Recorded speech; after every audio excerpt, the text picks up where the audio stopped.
Imagine waking up one day and sensing that the people around you are no longer guided by reason. Not eccentric in harmless ways, but profoundly detached from logic, clarity, and even the simplest self-awareness. Now picture realizing that this is not a dream. It is the daily reality you live in. And here lies the disturbing possibility. What if you are not the one who has lost touch? What if you are the last thread of sanity in a world unraveled by madness?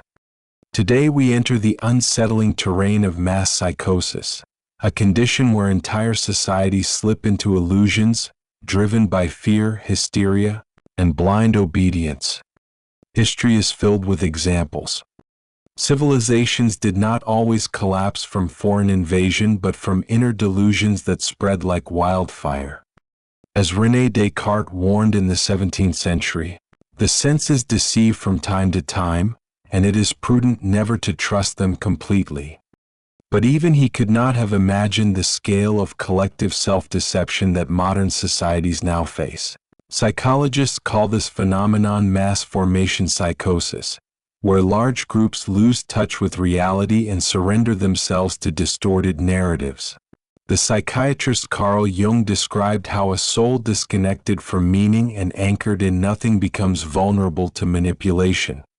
When people no longer find identity within themselves, they rush to the herd. And the herd, tragically, is often led not by truth but by fear, propaganda, and the desperate urge to belong. Consider the past few years. We have seen people repeat slogans they cannot explain, defend movements they never researched, and attack others simply for questioning the mainstream. Does this look like intelligence? Is this true progress? Or are we witnessing a collective collapse of mind and spirit? The French thinker Gustave Le Bon, in The Crowd, observed that individuals lose responsibility when absorbed into a group. Rational adults regress into impulsive children, easy to sway, quick to anger, and eager to conform. This is the danger. The more we abandon critical thought, the more easily we are controlled. Mass psychosis is not just an abstract term. It is a lived reality. It emerges when people outsource their perception of the world to authority figures, media outlets, and fashionable trends. Pause for a moment. How many opinions you hear each day are genuinely original? And how many are simply echoes of voices amplified by repetition? This phenomenon intensifies under fear. Fear is the accelerant of collective madness. Those in power, whether knowingly or not, have always understood this. From crusades to tyrannical regimes, from market panics to global health crises, fear has been wielded like a weapon to drive masses wherever rulers wished. But here lies the most disturbing twist. When surrounded by those consumed by mass delusion, you will not be seen as the sane one. You will be branded the irrational one. Soren Kierkegaard once wrote, "The crowd is untruth." In the grip of mass psychosis, questioning becomes heresy, curiosity turns into danger, and silence becomes safer than truth. This is how true intelligence ends up isolated.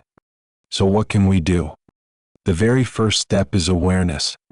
Jung reminded us, until you make the unconscious conscious, it will direct your life and you will call it fate. In other words, if we fail to recognize the invisible currents shaping our minds, we will never escape them. Mass delusion thrives on passivity, conformity, and silence.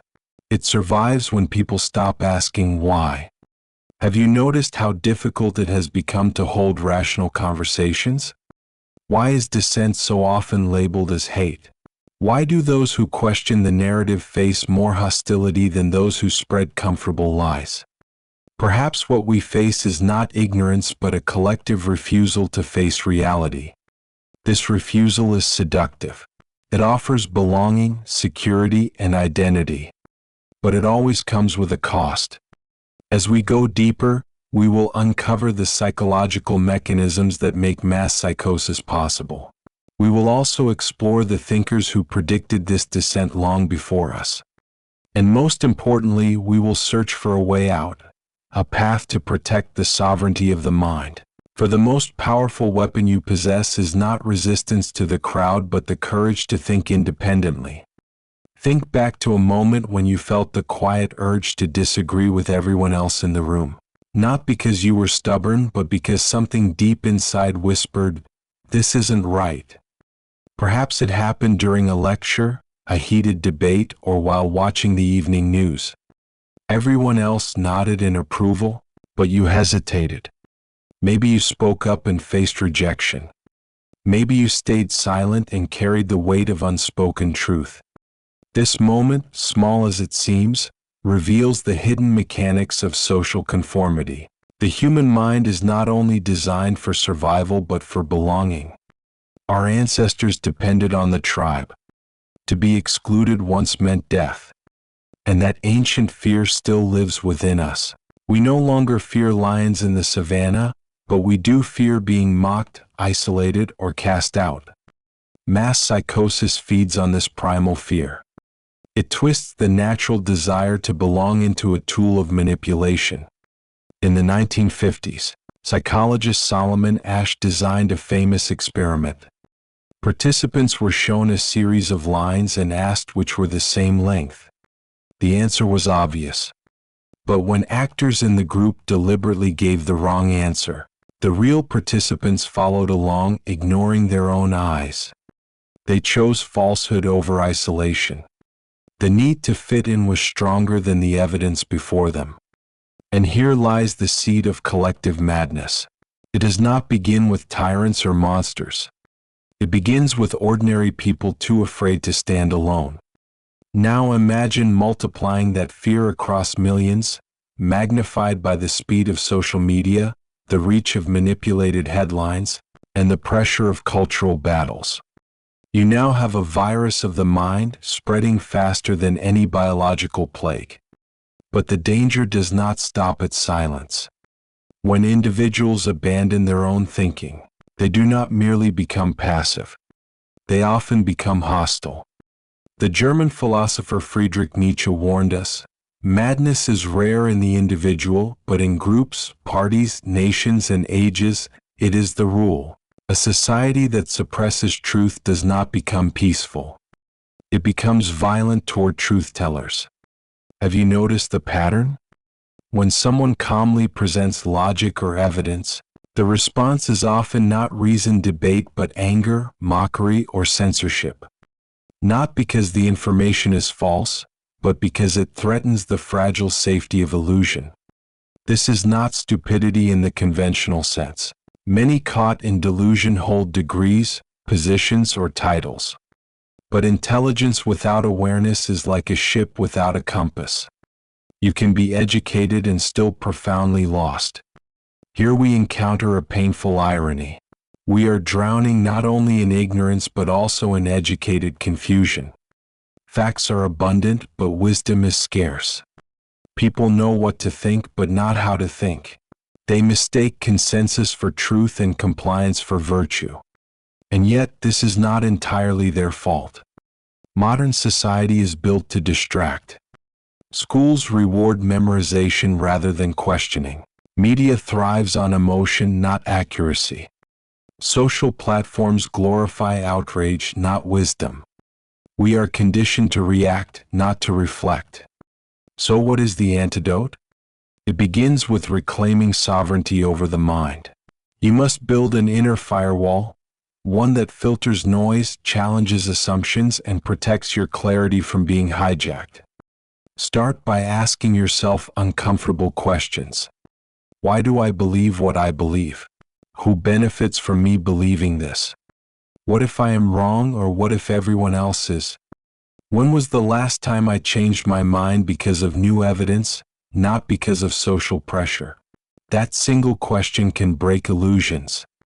Carl Jung once warned that following the crowd while imagining you are thinking for yourself is one of the greatest dangers of life.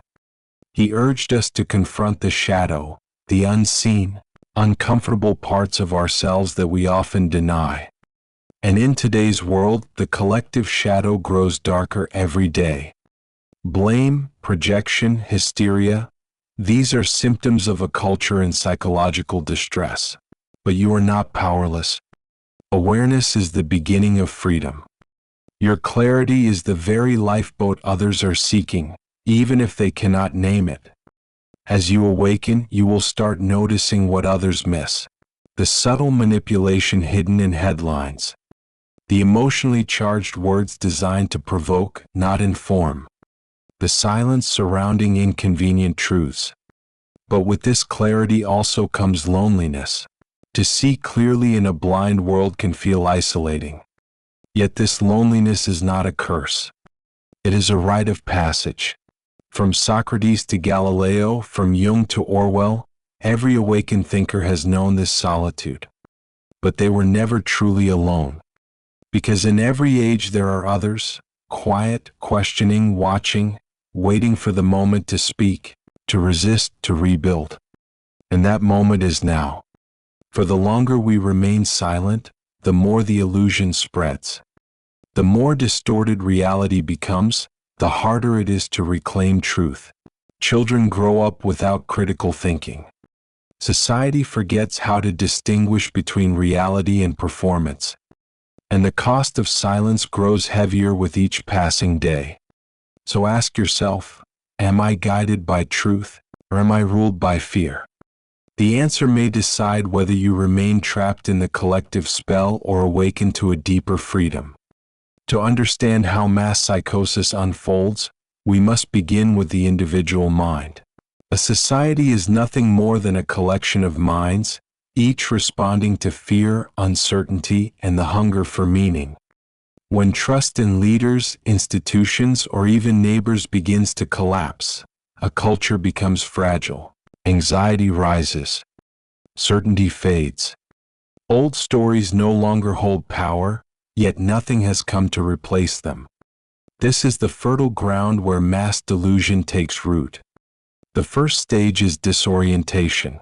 People feel that something is wrong, yet they cannot identify what it is. The world appears chaotic, unstable, and unpredictable. Confusion spreads like smoke, clouding every conversation.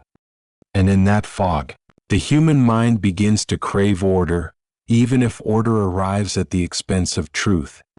The second stage is simplification. A narrative emerges, often crafted by media, governments, or charismatic voices. It offers a clear villain, a clear hero, and an easy solution. It tells you who to fear, who to blame, and what to do next. Complexity is erased. Nuance vanishes. Everything collapses into binaries, good versus evil, us versus them. At this stage, exhaustion overtakes curiosity. To question everything feels tiring, so people surrender to the herd. The third stage is conformity. The new belief system spreads, not because everyone truly accepts it, but because everyone assumes everyone else believes it. Fear silences doubt, and silence slowly transforms into complicity. Psychologists call this pluralistic ignorance. The majority may secretly disagree, but because no one dares to speak, it looks as though everyone agrees. Thus dissent does not vanish, it simply goes underground. The fourth stage is aggression. Once the illusion is widely accepted, those who resist it are branded as threats.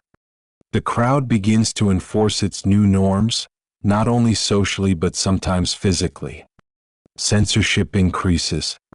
Debate dies. The questioner becomes the enemy. History shows us this pattern in every totalitarian regime, from inquisitions to modern dictatorships. Ordinary people believed they were defending truth and justice, while in reality they were policing illusions. As Hannah Arendt observed, the most radical revolutionary will become a conservative the day after the revolution. Crowds cling to stability, even if it is built upon lies. But lies are fragile. This is why the fifth stage inevitably arrives: awakening. Reality cannot be buried forever. Contradictions accumulate. The gap between what people are told and what they experience grows unbearable. And then the spell cracks. At first it begins quietly. A voice inside whispers, "Is this really true?" And as more individuals begin to question, the collective trance begins to dissolve. Awakening can come slowly like dawn or suddenly like lightning. But it is always painful. For to wake up means to admit that much of what you believed, defended, or even sacrificed for was false. It means seeing how easily the mind can be manipulated. It means grieving for the years lost to illusion. This cognitive dissonance can shake a person to their core. And yet it is only through this shaking that clarity is born. The Austrian psychiatrist Viktor Frankl, who survived Nazi concentration camps, wrote, "Those who have a why to live can bear almost any how." Survivors were not always the strongest, but those who clung to inner purpose. They anchored themselves to meaning deeper than fear. And that, too, is the key to escaping mass delusion. You must tie your mind to something unshakable. A personal philosophy. A spiritual discipline. A commitment to truth even when it hurts. It must be rooted so deeply that no slogan, no trend, no political wave can pull it away. But here lies the challenge. To see clearly in a blind world is not comfortable. It is often heartbreaking. You may lose friends. You may face ridicule. You may feel utterly alone. And yet the choice remains. Would you rather be comforted by lies or awakened by truth? Ancient traditions taught that illumination was not blissful but disruptive. The light does not soothe, it exposes. It reveals the shadows you did not wish to see. But once you see, you cannot unsee. And in that moment, true freedom begins. The chains of illusion fall away not because the world has changed, but because you have. Once we recognize the stages of mass psychosis, the urgent question becomes clear. How do we resist it? How do we protect our minds from being swallowed by collective illusions? The first step is silence. Not the silence of fear, but the silence of inner observation. Learn to watch your thoughts as they arise. Ask yourself, where did this idea come from? Is it rooted in evidence or in repetition? Does it serve truth or simply offer comfort? This practice, found in both Stoicism and Buddhism, is the gateway to psychological freedom. It allows you to observe without immediately reacting. The second step is emotional discipline. Mass psychosis feeds on reactivity. The more quickly you are angered, the easier you are to control. The more easily you are frightened, the more likely you are to obey. Begin to pause before reacting. Ask yourself, why did that post make me anxious? Why did that comment make me furious? Emotional discipline is not repression. It is sovereignty. As Marcus Aurelius once wrote in his Meditations, you have power over your mind, not outside events. Realize this, and you will find strength. The third step is reconnection with meaning. A mind without meaning is easy to hijack. Find what transcends the chaos, whether through philosophy, art, faith, or nature. As Nietzsche reminded us, he who has a why to live can bear almost any how. Meaning becomes the anchor that propaganda cannot uproot. The fourth step is community. Not communities of echo chambers, but of truth seekers. Surround yourself with people who value clarity more than comfort. Friends who challenge you instead of pacifying you. Voices that encourage questioning instead of silencing it. One awakened mind is powerful, but many connected by honesty can reshape history. Every movement of truth began with a handful of people who refused to bow to illusions. The fifth step is intellectual humility. Ask yourself, when was the last time I changed my mind because of real evidence? Not because of pressure, not because of popularity, but because truth demanded it. That humility creates resilience. It prevents us from becoming as rigid as the very systems we oppose. Socrates declared, "The only true wisdom is in knowing you know nothing." This humility guards us from arrogance, which is another form of blindness. But there is a deeper preparation required. Because the battle is not merely external, it is internal. We must also confront our own shadows. Jung described this as facing the unconscious parts of ourselves we deny. If we do not, those very shadows can be manipulated by others. Projection, blame, and hysteria are not only cultural phenomena. They begin within each individual who refuses to look inward. This is why awakening always comes with discomfort. It is easier to blame society than to face your own illusions. But without this inner work, we remain vulnerable to the same forces that shape the herd. There is also the matter of loneliness. To see clearly when others remain blind feels isolating. But this loneliness is not a punishment. It is the initiation every thinker, mystic, and reformer has endured. Galileo stood before inquisitors. Socrates faced the court of Athens. Orwell wrote of truths no one wished to hear. They walked alone, yet in their solitude they found strength. And that strength echoes through history, lighting the path for those who come after. Remember this: clarity may cost you belonging, but it grants you freedom. And freedom of mind is the foundation for freedom of life. As you cultivate silence, discipline, meaning, community, and humility, you become immune to mass hysteria. The illusions of the world will still swirl around you, but they will not penetrate your inner core. This is the essence of sovereignty, standing steady while the storm rages. Not in arrogance, not in anger, but in calm awareness. And from this awareness comes the ability to truly influence the world. Not through shouting, but through presence. Not through rage, but through clarity. Not through escape, but through conscious participation. Because true transformation does not begin in crowds. It begins in the individual who dares to think differently.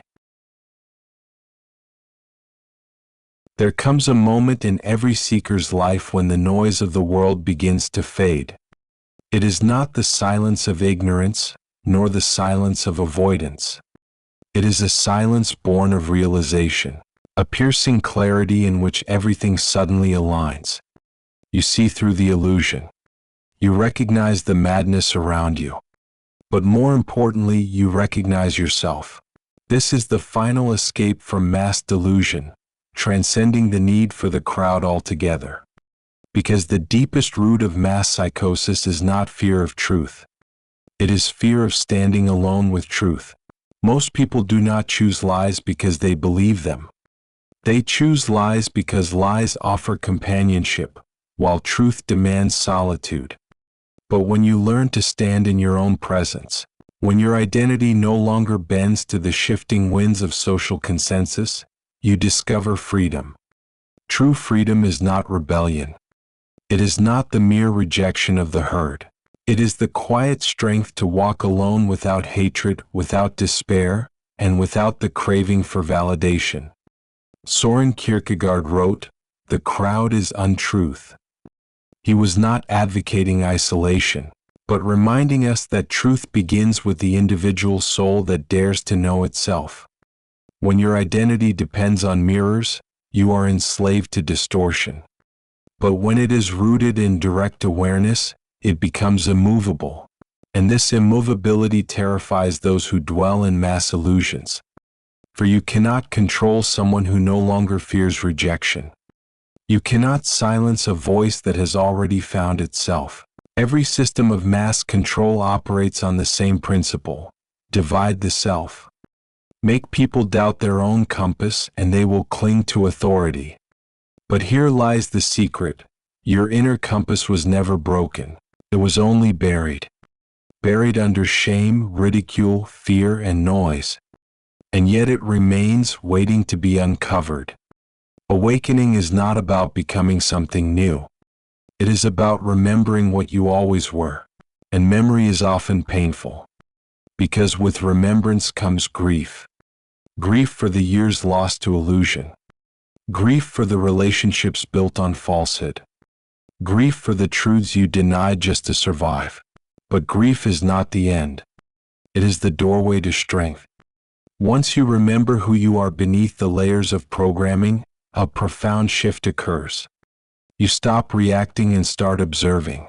You stop chasing approval and start seeking alignment.